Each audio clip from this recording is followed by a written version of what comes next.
Got a lot of knowledge from our YouTube channel. So obviously you can subscribe my YouTube channel. And if you want to gather simplification of sum, obviously আমাদের এই চ্যানেলটি দেখবে এবং বুঝে নিবে simplification কাকে বলে। So আমাদের যোগটা আমরা যোগের এই ম্যাথগুলো করতেছি, এই ধারাবাহিকতা আমরা লক্ষ্য করি। কোশ্চেন নাম্বার 5 বলতেছে y equal x square সমীকরণে x equal 3 বসালে y equal কত, অর্থাৎ y এর ভ্যালুটি আমাদেরকে বের করতে হবে।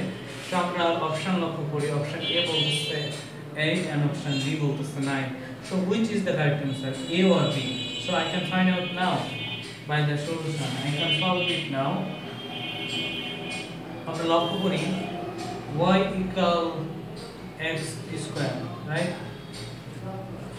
x square. So আমরা লক্ষ্য করি যে ভ্যালুটা কত রয়েছে, x এর ভ্যালু এখানে 3 রয়েছে। সো আমরা জাস্ট 3 ভ্যালুটা ইনপুট করে দিই, তাহলে কি দাঁড়ায় 3 এর উপর স্কয়ার, অর্থাৎ আমাদের y এর ভ্যালু বের করতে বলেছে।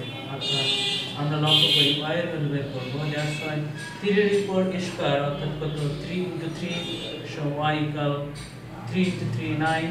So 9 is the right answer this question, যেটি অপশন বি টা আমরা আনসার করতেছে। Thanks for your watching and thanks a lot. Understanding হলে অবভিয়াসলি কমেন্টের মাধ্যমে জানাবে। প্রত্যাশা এই নাম্বার অফ কোশ্চেন 5 শেষ করতেছি।